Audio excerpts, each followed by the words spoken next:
Greetings. My name is Irfan Nuruddin. I'm the Senior Director of the South Asia Center at the Atlantic Council and Professor in the School of Foreign Service at Georgetown University. On behalf of my colleagues at the Council and at the South Asia Center, it is a pleasure to welcome you to a very fascinating conversation on an incredibly interesting book about a tragic moment in South Asian history, in Bangladesh's history, the Great Cyclone that hit in the fall of 1970, and that really unleashed a set of political events that reshaped the subcontinent. The book, which is called Vortex, takes a very unconventional way to tell the story, mixing masterfully a narrative nonfiction with deeply sourced, deeply archived, deeply evidenced body of knowledge.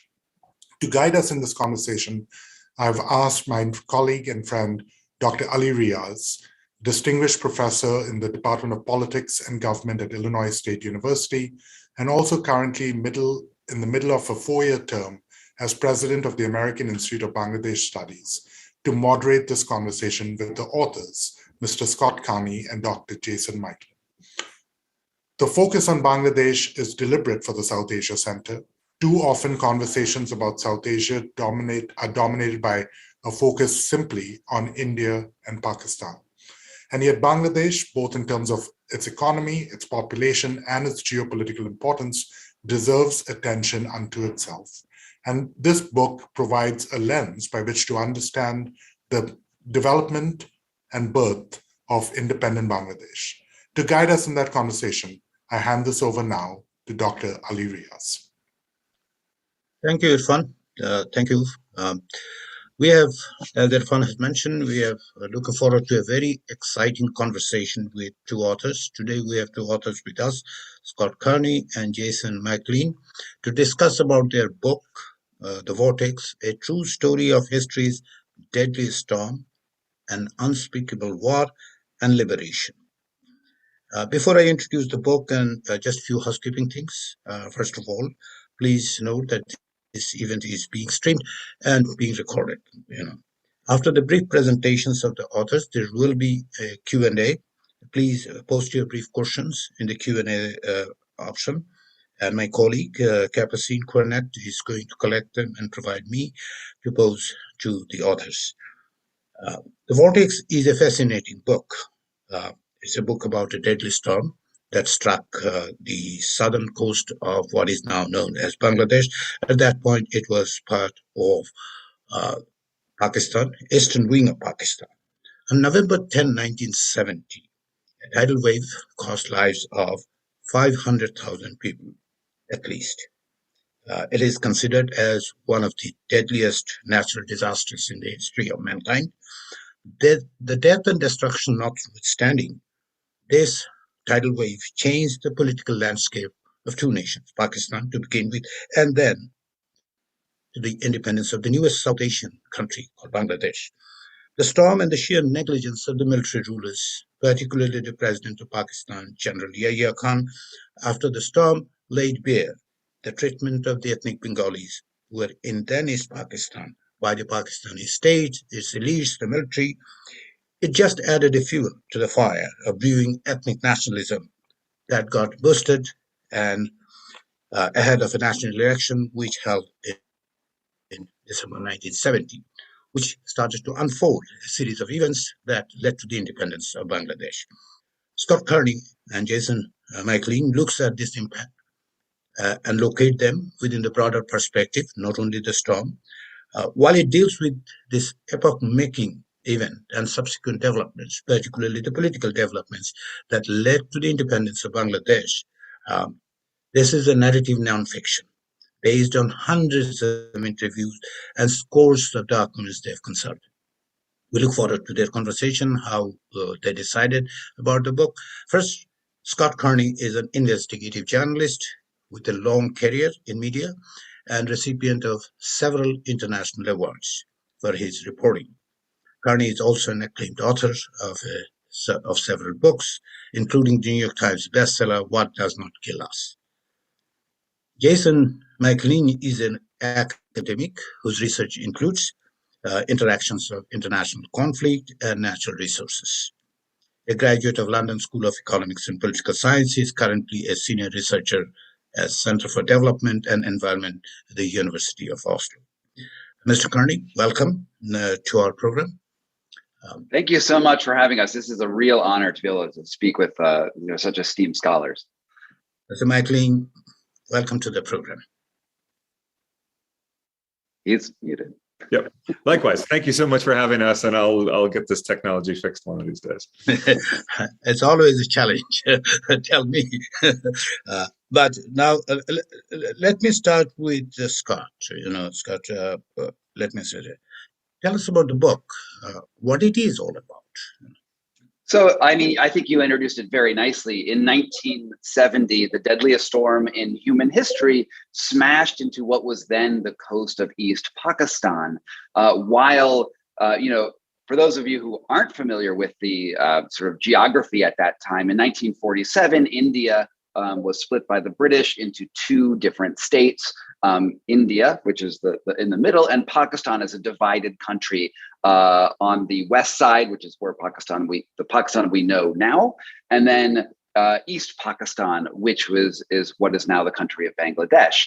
And when that formed, the East Pakistan was an all Bengali-speaking nation, essentially, a wing of the country, which was treated sort of like a colonial fiefdom by West Pakistan, which had all of the political power. This was the underpinning problem and the cause of so much dissent and consternation in the years since independence in 1947, that when we had this horrendous storm, which killed 500,000 people in just the course of 5 or 6 hours, the very sort of corrupt and disinterested Pakistani leadership by Yahya Khan, who was a general in a soldier in World War II, fought against the Nazis, and sort of just corrupted his way up to leadership.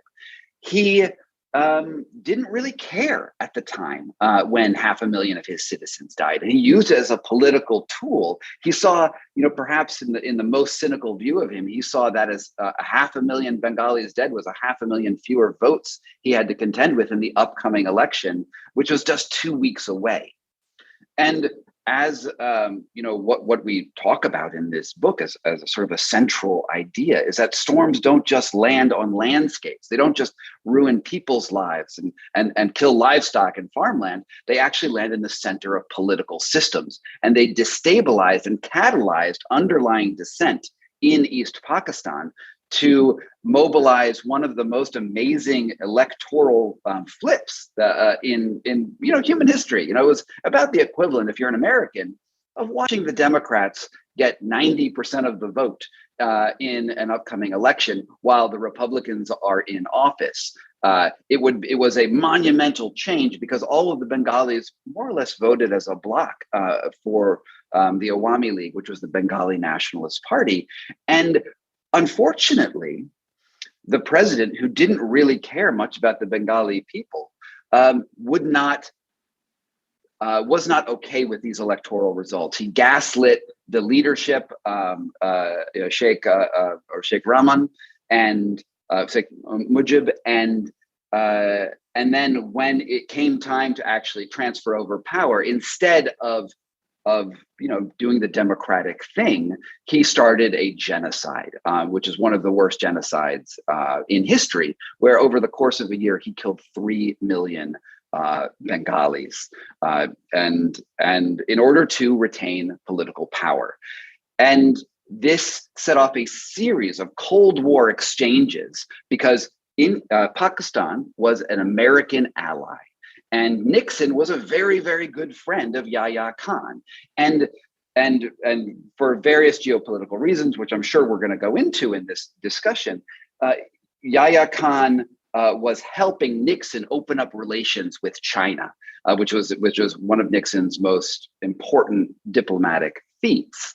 And because of that, Nixon was happy to funnel weapons into East Pakistan.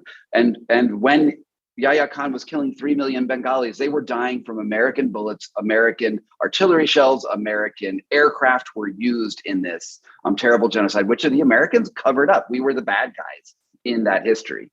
And eventually, as we move into the war, as millions of people flood into India, India does not want all of these climate refugees in their country, and eventually a war was sparked between India and Bangladesh. India and Pakistan.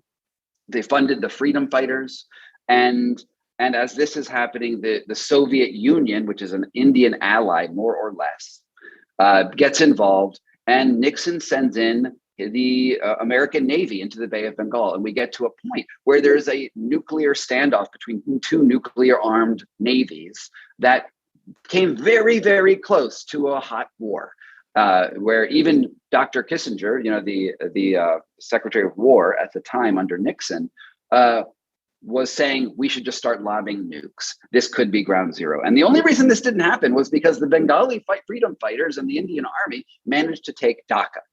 And this unbelievably harrowing event is the setting for the book that we talk about.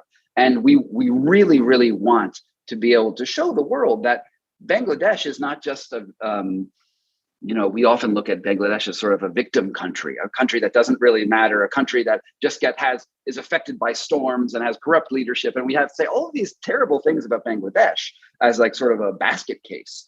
But in reality, the Bengalis saved the world. The freedom fighters saved the world from nuclear holocaust, and we owe them a great debt. And they are agents in their future and their major political power in the world. And we are so grateful to be able to share this story with readers around the world.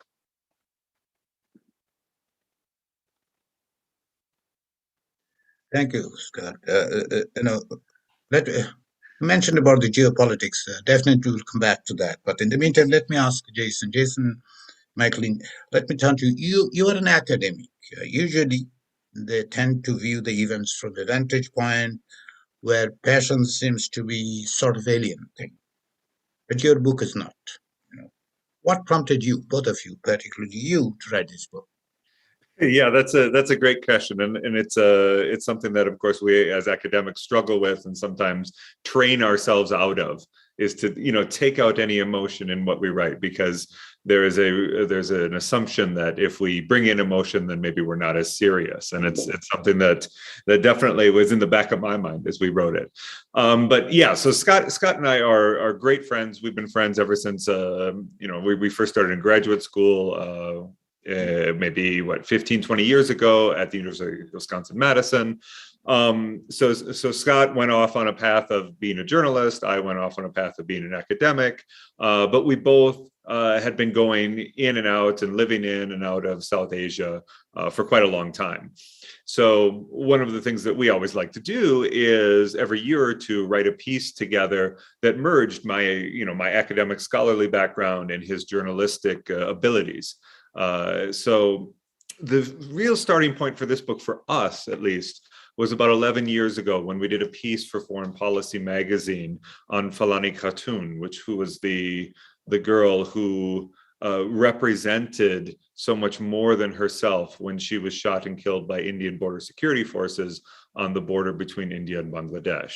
So this became, at least in South Asia, a real flashpoint, a story that carried so much weight, mostly because of not just what happened with her. She was crossing with her father for her own wedding and got caught on the fence and then was killed, but also what it represented.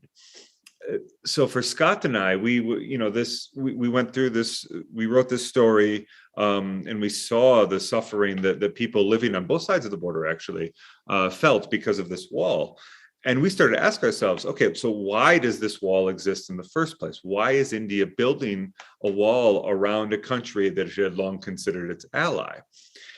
So that research then really led all the way back to the Bola cyclone, which was another event that, even though Scott and I had a pretty fair amount of work in and around South Asia on, it was something that was just kind of a blip of history. We didn't have that context to really understand how such a severe and expansive storm that was so deadly didn't really have much of a recognition, even especially beyond South Asia. So we started digging, and then as both Dr. Riaz and Irfan have mentioned, like, we realized that this was even bigger than just a storm. This was a catalyst in many ways for the war that followed. And then we started writing this, and we thought of a couple things. First of all, as we did the research, as we were researching more, we saw that there were some really great books on 1971 already. We realized very early on, this isn't going to be something that is considered the definitive history of the Bangladesh Liberation War. That's been written many times by many scholars who've spent a lot more time on this than us. But what we wanted to do is remind the American audience and introduce the American audience to, as Scott said, this just unbelievable and very, very important geopolitical and personal story. There's books that have come before us that hit some of the same notes in the United States. It also got some critical acclaim, would be like, for example, Gary Bass's Blood Telegram and other books like that have such a wonderful pinpoint explanation of the history. But that's exactly why, getting back to your original question, why do we want to bring emotion into it? Because we want the American public in particular to pick up a book about the history and creation of Bangladesh and actually care about it and want to tell their friends about it, and really change that mentality of the Kissingerian basket case of Bangladesh nonsense that he's been pitching for so long, and really just force people to recognize how important Bangladesh is to the world. And any little bit that we can do through this book is something that we would just, as Scott said, we'd really love to have the honor to be able to do that. You mentioned about the geopolitics. There are a few questions already. I will come back to that, but let's move on with a little bit of the geopolitics that both of you have been mentioning, Scott. If you want to jump in at this point, you've linked it with the geopolitics. You mentioned about Henry Kissinger's and all these things, this anti-U.S. role. Give us more about the geopolitics that you said the Bangladeshi freedom fighters have saved the world. So either one of you, Scott, why don't you talk about how the Bangladeshi freedom fighters did save the world from catastrophe? Sure. Well, so this goes back to the fact that we have, over the course of this genocide, where millions and millions of people are being killed by Yahya Khan in horrible ways, millions more flee to India and fill up refugee camps on the Indian border. And naturally, just like we see with the Ukraine right now, no border country wants to have millions of new people, especially India at the time, which was much poorer than it is now. And so Indira Gandhi and India had fought a war against Pakistan just 5 years earlier. These countries had been agitating over border disputes for a long time, and I'm sure many people are generally familiar with that situation. But there was this idea that there was going to be another war soon. At some point, India and Pakistan would come to blows over some issue, be it Kashmir or East Pakistan. It was going to happen. And so as we get to a point where all of these refugees are creating border tensions, India starts arming the freedom fighters. They start moving their soldiers to the East Pakistan border, and they're just waiting for winter to come so that the ground is dry, is hard enough that they can send in heavy machinery into, to attack Dhaka and liberate what will then be Bangladesh. But they're looking for a pretext for war. So Yahya Khan, who is, again, one of the worst people in history, just a genocidal fiend, he makes this incredibly bad strategic move where he decides, he gets into a mindset where he thinks that the Pakistan military can destroy the Indian army if it so pleases, and he makes an airstrike on Indian air bases modeled on the Six-Day War, which is where Israel fought against its neighbors just a few years earlier, believing that overwhelming air superiority will work and India will be coward. Unfortunately, it was a terrible plan. And he basically just made a couple potholes in some Indian air bases and gave Indira Gandhi the pretext that she needed to attack. As India rolls its armies over into East Pakistan, with being led by the freedom fighters, being led by the Mukti Bahini, who are the Bangladeshis who had been trained for a year and knew the ground which the Indian army would be rolling over, which is very, very important in any armed conflict. As they sort of rolling into towards Dhaka and liberating quite a bit of territory very, very quickly, as this happens, the two fleets of the American Enterprise, which is the USS Enterprise, it's a nuclear armed aircraft carrier with enough bombs to start World War III, maybe even finish World War III, because it's a serious strike force. It comes over from Vietnam, which was waging not very far away. As they get over there, and Yahya Khan is telling Nixon that we need American boots on the ground, and that will solve this problem. And Nixon seems to be going along with it. Nixon is very, very pro-Pakistan. He has been instrumental in covering up the genocide and making sure that the world doesn't really understand what is actually going on. And he has totally bought in to what is happening from Yahya Khan's perspective. So the American Enterprise shows up, and the Soviet fleet also shows up in the Bay of Bengal.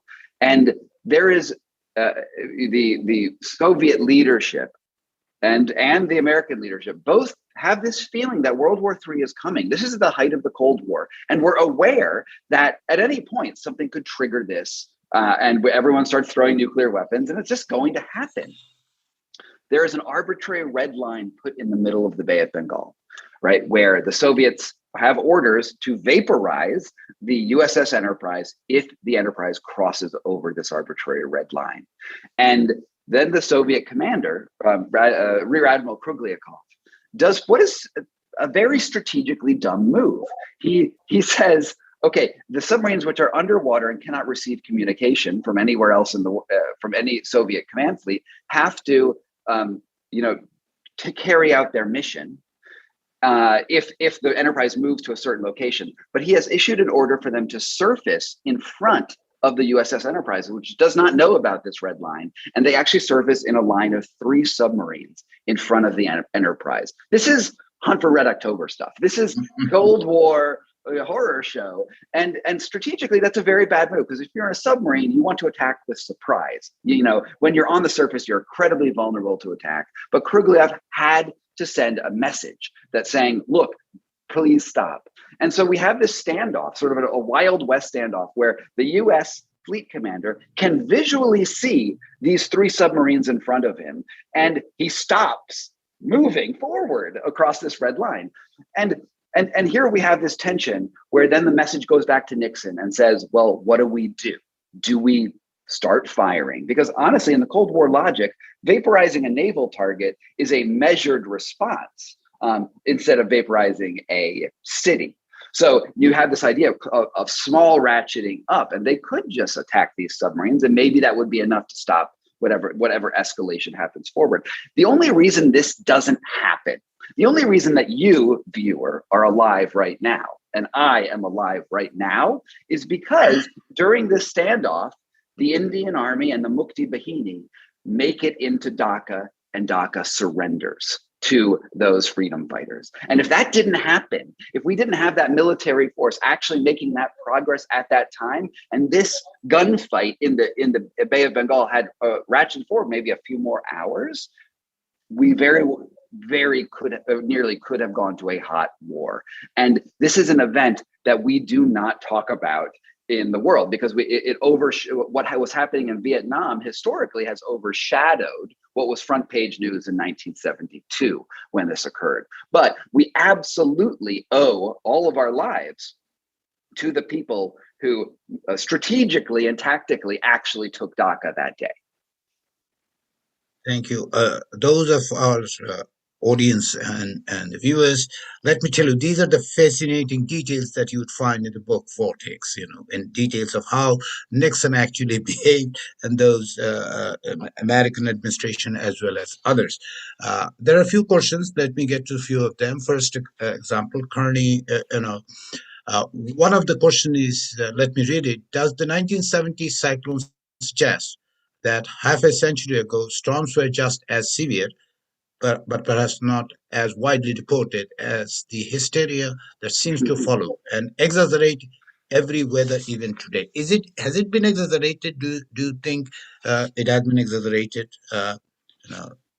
Jason, what do you think? Scott, either one of you can actually. Sure. Yeah, no, and this really gets to one of the key things that the other key thing that we're trying to do with the book, which is to show the relationship between climate and conflict. Of course, this is a story about what happened in 1971. So the Great Polar Cyclone was not caused by climate change, but it is a very clear example of how a storm under certain circumstances can trigger violent conflict.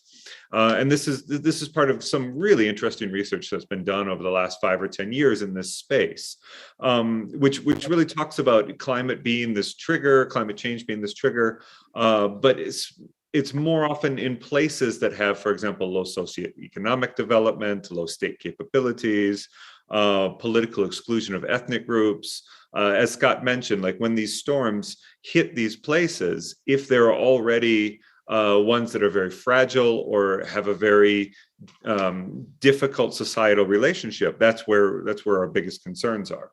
There was a really interesting statistic from a recent paper by Tobias Ida and others that said that actually over the last 40 years, almost 1/3 of conflict onsets in places like I described were preceded by a climate disaster within 7 days. So this is a really important component of the book that we talk about a bit in the afterword, which is like this relationship speaks to the fact that it is so important to give the correct sort of attention both domestically and internationally after a disaster hits, because any political leader can use that storm as an opportunity to bring people together or tear them apart. Right. Now, getting to the exact question. Of course, the 24-hour news cycle and especially social media now make the fact that any sort of cyclone, especially if it hits in a populated area, is going to have more media attention. But I think that one counterexample to this is I believe 2012 cyclone Nargis in Myanmar, which I believe that the estimates are very, estimates of storm deaths are always very difficult, but that one killed over 100,000 people, and that's also not widely reported at all. So it's about where storms hit. It's about who decides how important they are to become an international media event. Weather events, especially in the United States, are very often exaggerated, especially before they hit, because there's this want to warn people, but also there's the notion that ratings, of course, follow with that. Storms themselves, according to most climate change modelers, most climate change empirical analysts, they do believe that storms are more frequent and more severe than they have been in the past. But we, of course, and Bangladesh is a perfect example of this, have more capabilities to weather such storms. So if the identical storm hit Bangladesh today, it would be highly unlikely that the death toll would be anywhere near what it was in 1971.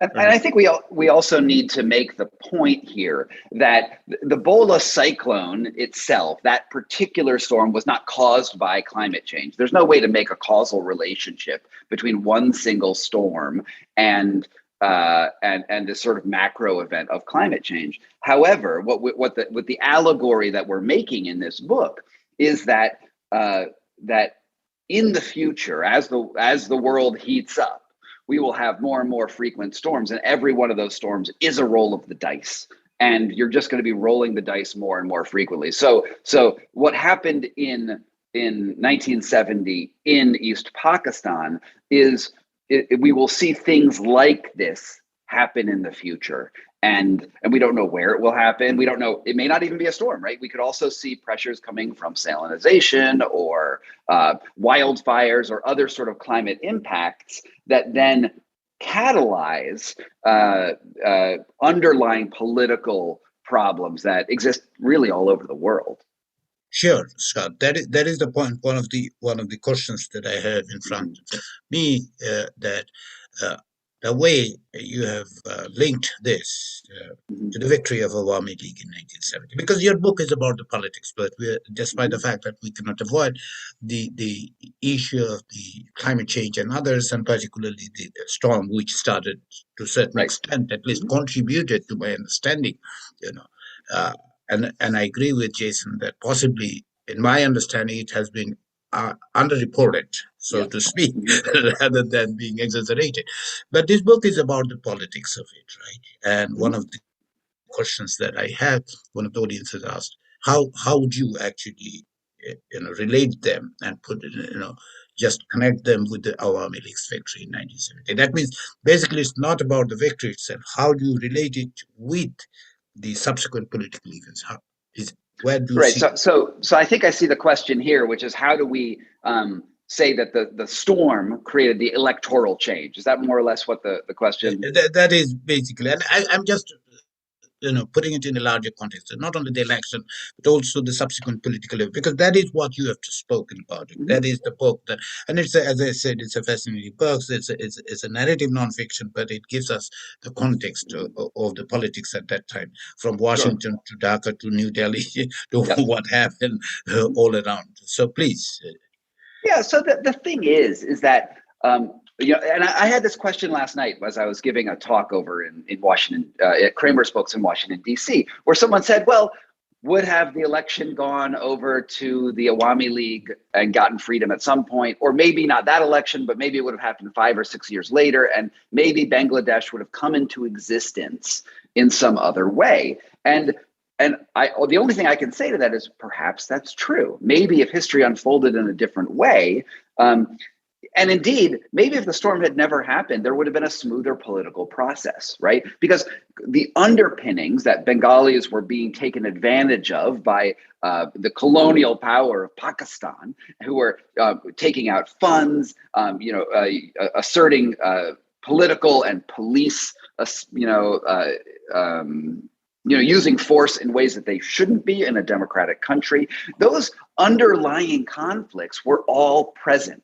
What the storm did is it exacerbated them. It gave people a thing to focus on, because now it wasn't just a malaise and a miasma of discontent. Now we had a direct object. We can point to the fact that you, Yahya Khan, have denied aid to these, not only to the millions of survivors in that area, right? We had 500,000 people die, but we had millions of people who had lost their homes, who were now starving, who were now afflicted by a cholera epidemic. And what are you doing to save those people right now? And so that what happens is that this storm creates a flashpoint, which then starts kicking over dominoes. And the first domino was the election, where it was going to be Pakistan's first free and fair election that it had ever run.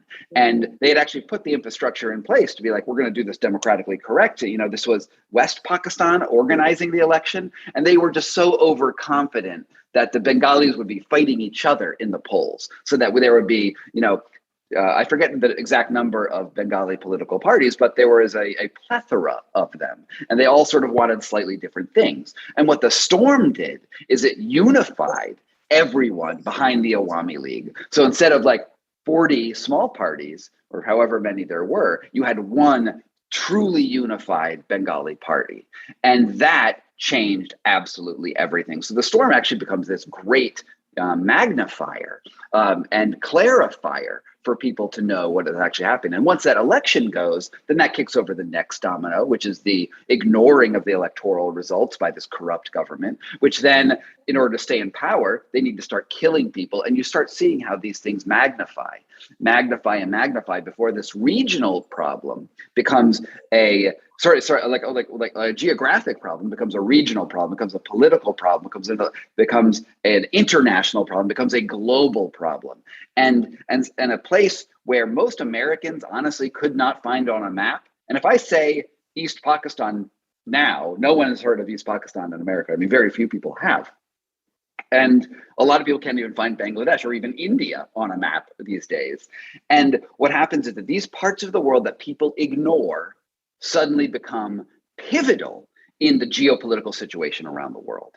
And it can all start with something like a storm, something very, very small. You know, I think that, what was it, the NPR said this about our book recently. You've heard of the butterfly effect, right? Where a butterfly flaps its wings and you know, in Tennessee, there's a thunderstorm because of that butterfly, or a cyclone. Well, this is the sort of opposite of that. What if the butterfly was the cyclone, was the thunderstorm? What does that magnify into?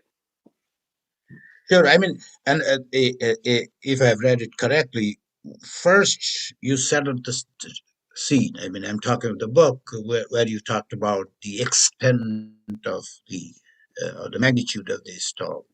And then you move on to the politics part of it and look at particularly the role of United States, for example, and other political parties who did that. So, you know, and Nixon becomes a major character in your book for understanding. You know.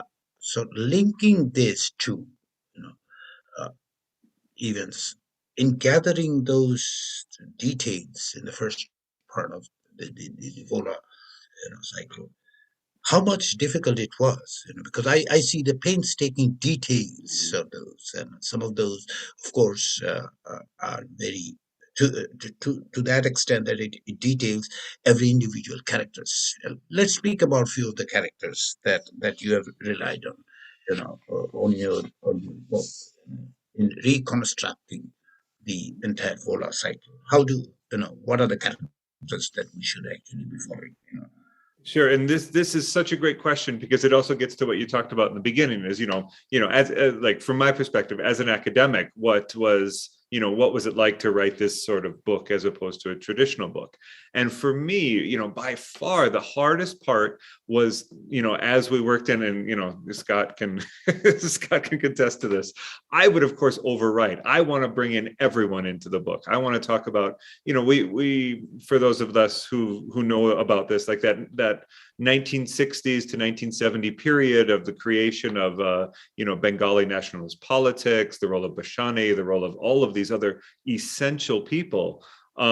We had to draw the line somewhere, and we did that by basically deciding, like, do these other very important individuals in Bengali politics, Bengali history, did they actually interact with our main characters? And that was so we're actually trying to tell the story through the characters, through their eyes, as opposed to this bird's eye view of history that tries to get all of the characters in. So what would happen is we're editing, I'm trying to bring all these characters in, and Scott's like, no, we have to keep the story as coherent as possible. So that was a really, really big challenge for me as an academic.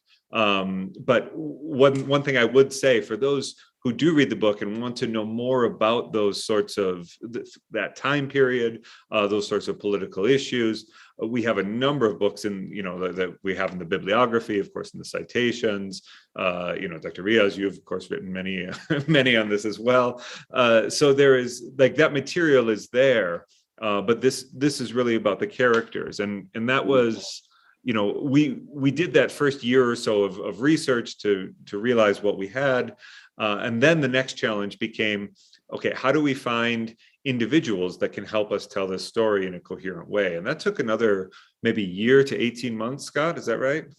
Yeah, I mean, that's if I may interject here, when I read, I was fascinated by Muhammad Hai, the character that you've did, or Malik Mahmood, the character who have been within in the eye of the storm, so to speak, and you reconstructed their lives. How did you meet them? Where did you find them?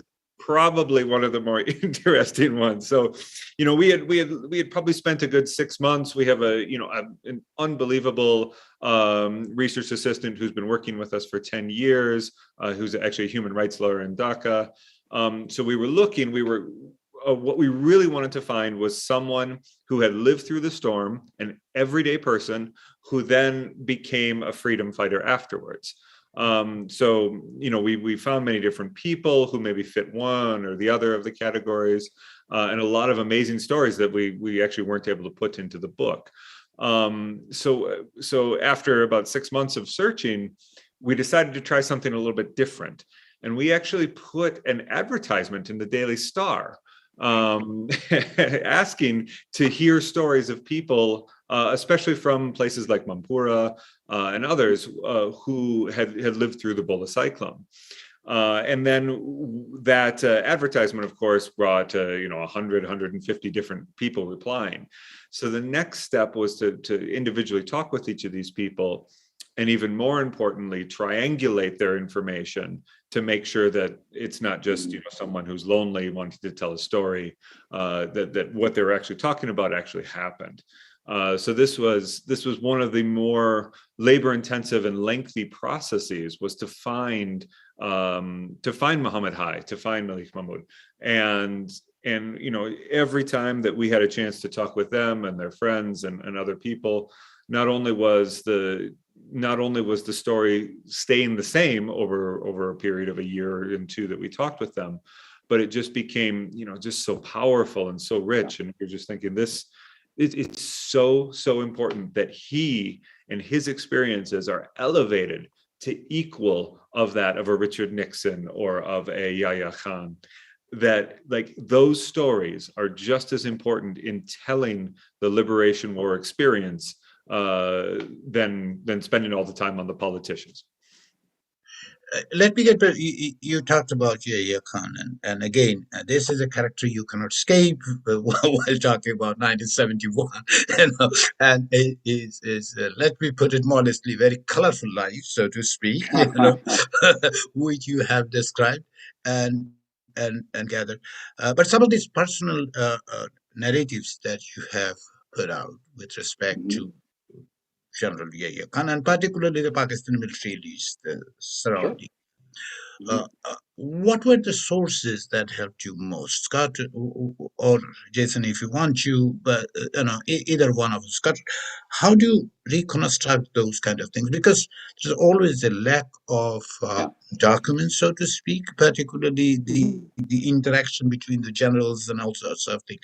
But you have laid out some of these details and constructed those. How do you respond to that?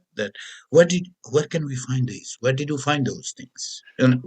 Well, Jason is. I'm going to answer for Jason, and then Jason can follow up. Because Jason is, one of the great things about this partnership is I'm a journalist and a storyteller and somebody who crafts the narrative, and we wanted to tell the stories from the perspective of people, so this reads like a novel, not a history book. So we want you to, so the people like Yahya Khan, when we're writing about him, he doesn't know what happens next. And in a history book, you sort of have the different perspective, is that history is happening and we're looking backwards. But the voice in this book is looking forwards, and we're trying to get into their heads as much as possible. That's it. This is what the genre of narrative nonfiction is really about. That's reconstructing, trying to get using quotes that they actually said, but then putting them in the scenes where they would have said it. And there's a little bit of, again, creative license in this genre of writing.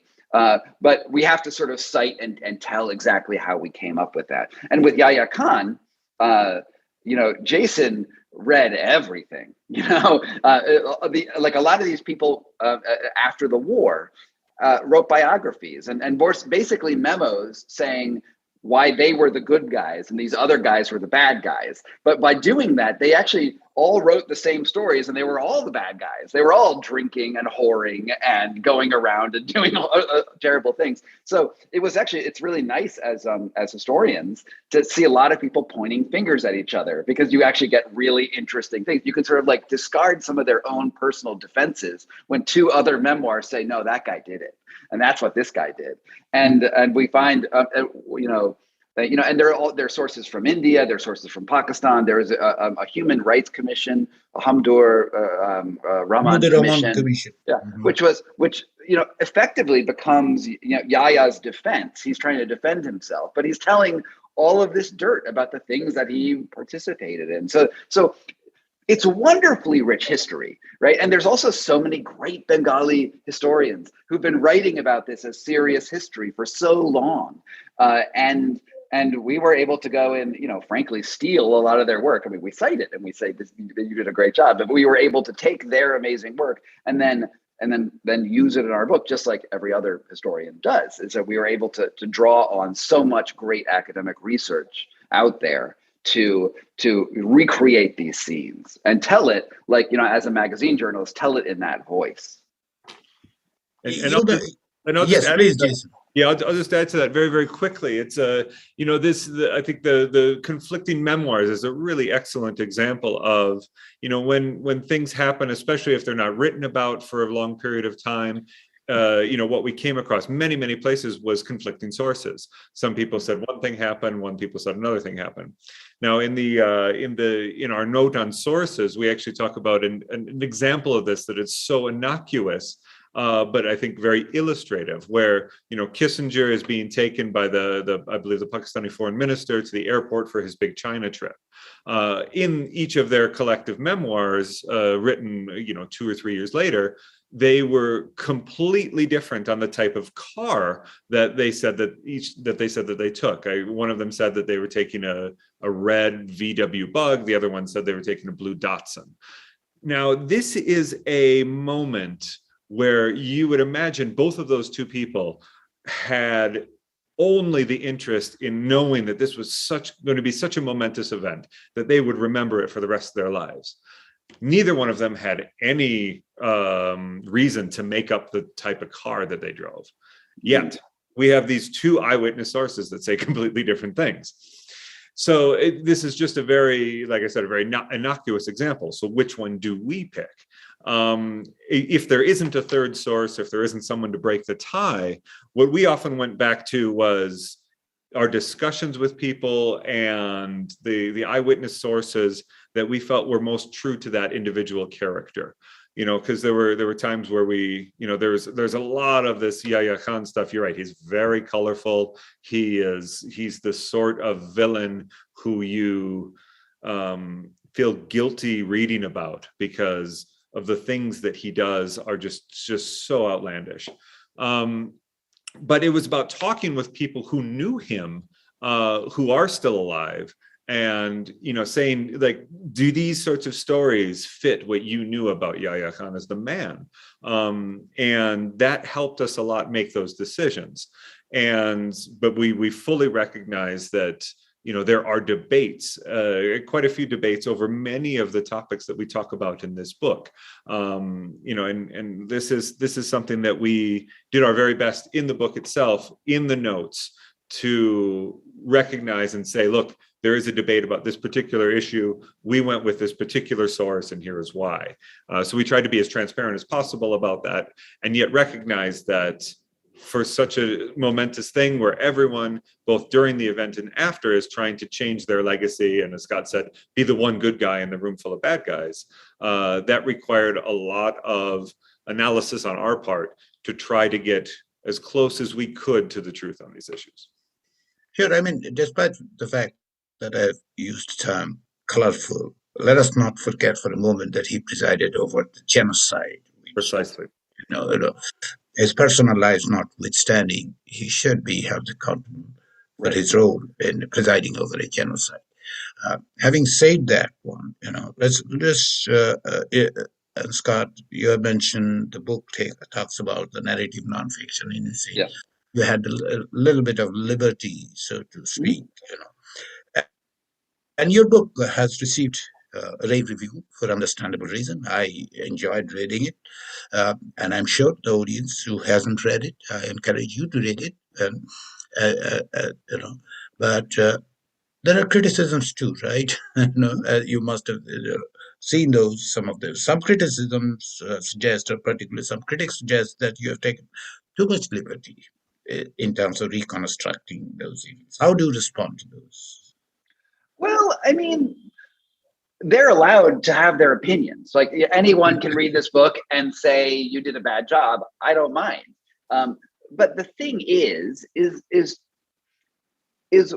the liberties we take, we identify specifically in the citations. When we have a scene where we say, actually, we have compiled 2 different events, and this quote comes from 2 weeks later, we mention that in the notes. So somebody, an astute reader, can reconstruct what the official history, best documented reality is. And so that is there. But I don't think anyone should read this book and think that this is the most authoritative, driest history possible, because our goal is to tell this as narrative nonfiction. Our goal is to tell this in the genre of, say, the book Unbroken or Seabiscuit or Into the Wild and these other sort of main popular books, because we wanted to hit the readers emotionally. And I think that's what's missing in this discussion. One reason why the Bengali cyclone and the Bengal's independence is forgotten is because we deal with it as history and we forget the human stakes.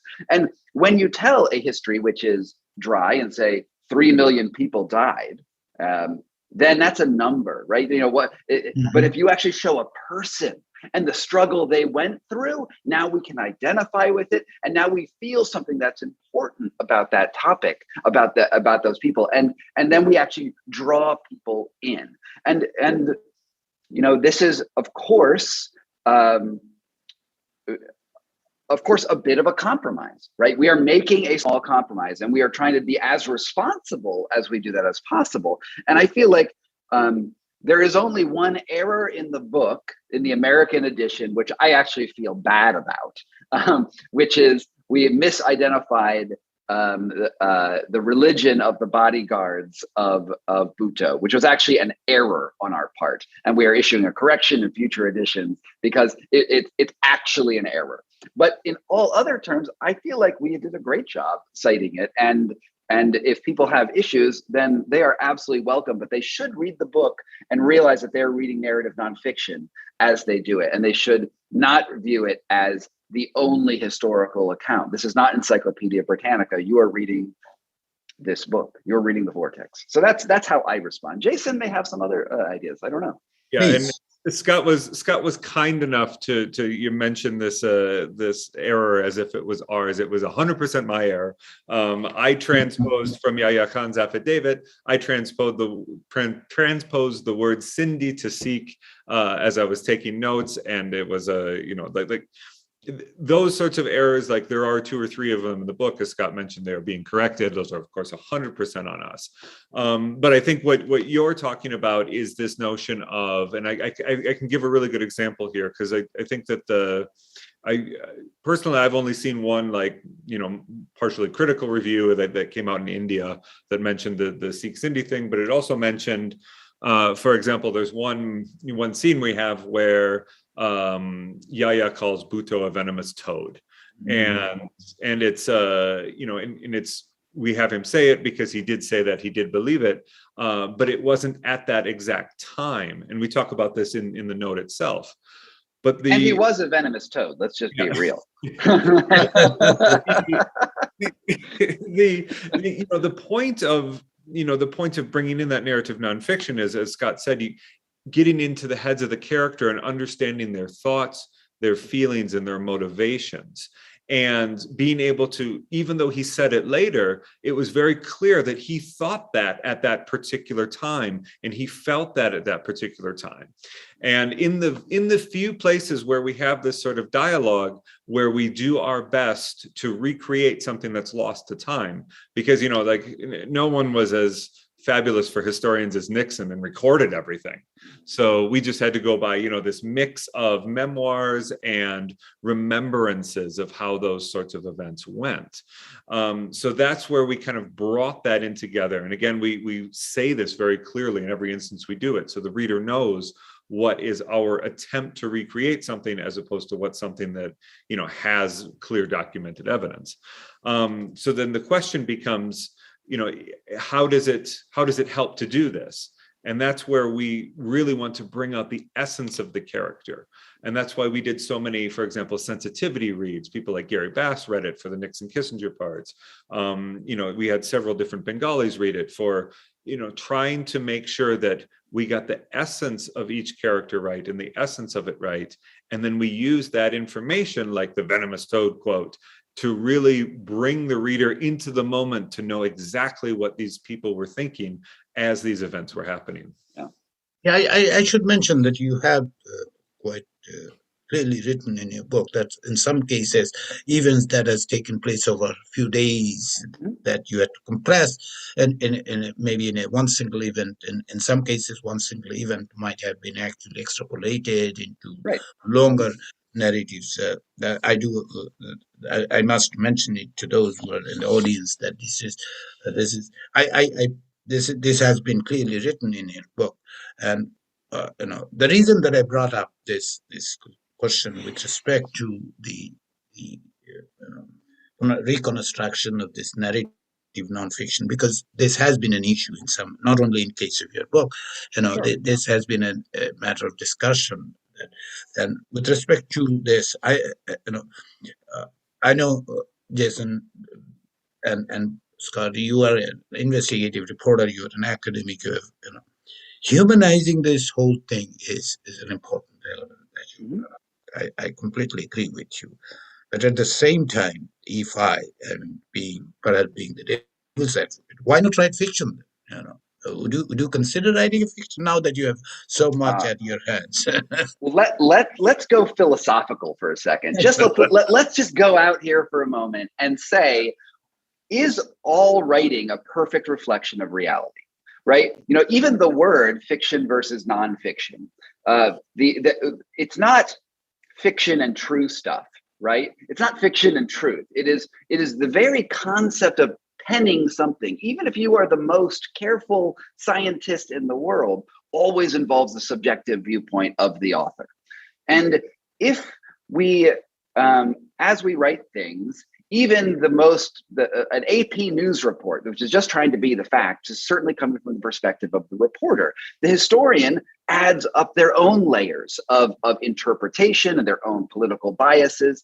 And I think what is very important is to cite where your biases are and where you're putting in your decision-making process into any piece of writing, right? And fiction makes it very apparent. They're like, hey, we just made stuff up. Like, this is our story and this is what we made up, and it's all made up. But there's really a spectrum between, the myths of the Marvel universe on one side and spectroscopy on the other, right?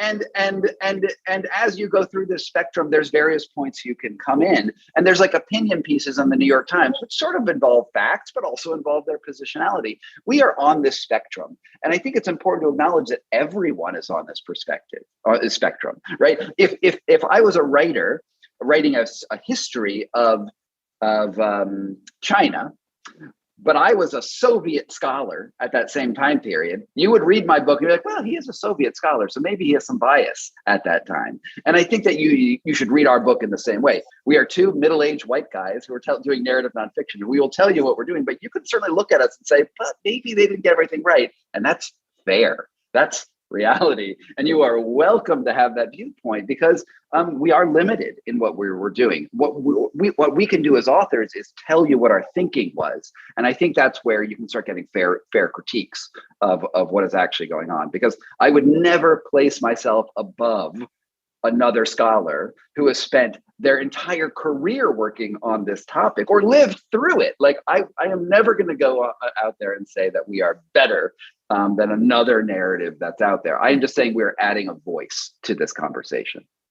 Thank you for your modesty, but I do understand that it does add to this, our understanding. And I'd like to mention the reason that I brought up the fiction issue. There is a fiction written by Arif Anwar about the storm, that I've read, and possibly, if I'm not mistaken, this is your book and Arif Anwar's fiction. These are the two that I know of beyond the academic arena, because in the academic arena, I do know of at least one study that my students have done with respect to the Vola. But And here's, I may go, somewhat off the track. What are the trajectories we could have seen? You have looked into the politics part of it. The affection has looked into the lives of the people, because the affection that I mentioned has covers 4 continents and at least 7 decades and at least 5 families. But you are talking about the individual lives and taken into the trajectory of history, the eyes of the individuals who are involved, whether it is purely simply the people who have stormed it. Hafizuddin Ahmed, for example, you mentioned, right, who has gone through this. Is there any other trajectory we could have gone with respect to the implication of this polar cyclone? I know it's a sort of a counterfactual argument. Where could we go? But if I'm asking you, I want to do work on it. What do you suggest this, and what should I work on with respect? Yeah, no, it's important to think about, because it helps. Looking at the counterfactual way helps. It helped us when we were writing the book make the argument stronger and pull from the right research. And one of the things that we've seen when disasters have hit similar places is, for example, if Yahya would have, against all of his, personal and previous experience, if he would have, for whatever reason, decided that this is an important thing that he not only wanted to help the Bengalis with, but let the international community also help with, he probably would have won an election, because he would have very, just as it was so visible that he didn't do anything and didn't care, it would have been exactly the opposite. Like if he would have said, today we're all Pakistanis, I'm going to help you, we're going to do the full resources of West Pakistan to do everything we can. Like, this doesn't fit his personality in any way, shape, or form. But had he done it, the coming years would have turned out very differently. But of course, this gets back to what Scott said too, is like that very likely would have just kicked the can down the road. That would not have solved the underlying problems of inequality and ethnic division that existed between East and West Pakistan. So it may have, it may have diffused the possibility of a genocide, but it wouldn't have, absolved West Pakistan of the sins of 25 years of treating the East like this cash machine, effectively, where they took all the resources out and spent them in the West. Scott, you mentioned about something, and let me ask that question. Possibly we will have to start wrapping up about the future.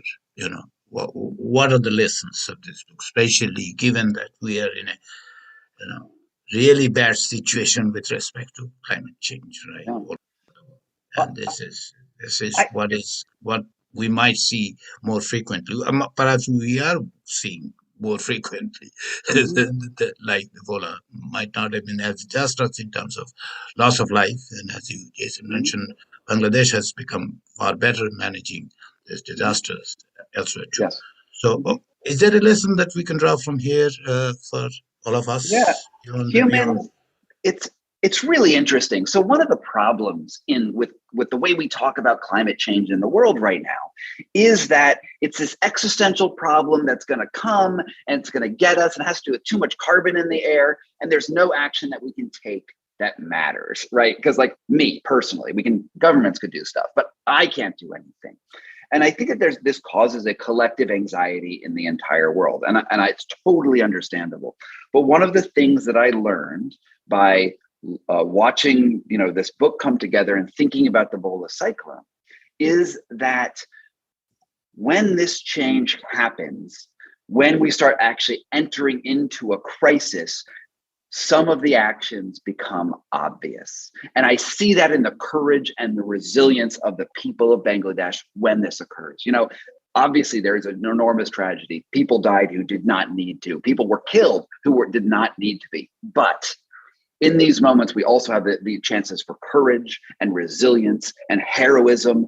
And you notice, like our farmer, Muhammad Hai, his whole family dies in front of him.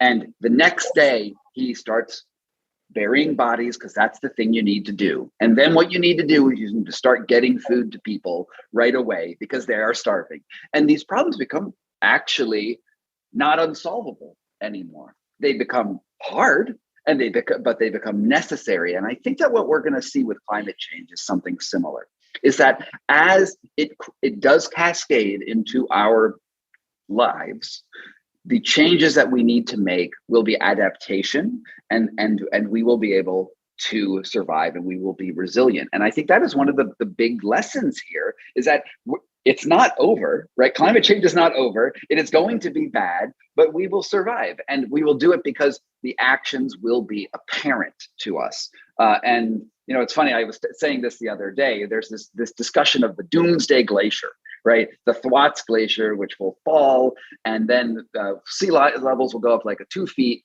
in the course of like a week or two. And I am like the biggest proponent of the Thwaites Glacier. I am like, that's great. Go glacier, go. I hope you fall tomorrow, because I want to see Miami get flooded. And then everyone's like, oh my God, we're going to wake up to the real problem and it's happening, because people will be able to make the obvious connections between these things. And again, no one wants to see Miami go underwater or Manhattan go underwater, but it's these sorts of events that will catalyze action as we go forward. And I think that the collective anxiety that we all feel is because we feel powerless, and actually the crisis will make us feel powerful. Thank you, Scott. I understand we can keep on going about talking about this book, and particularly about the implications for the future and the consequences that we have seen. But it has been a fascinating conversation. Thanks to Scott Carney and Jason Mclean. Thank you for writing this book. It's going to bring attention to an untold part of the story of Bangladesh. So thank you again. And those of us, if you who have joined us today, thanks all. Thank you. And until next time, goodbye.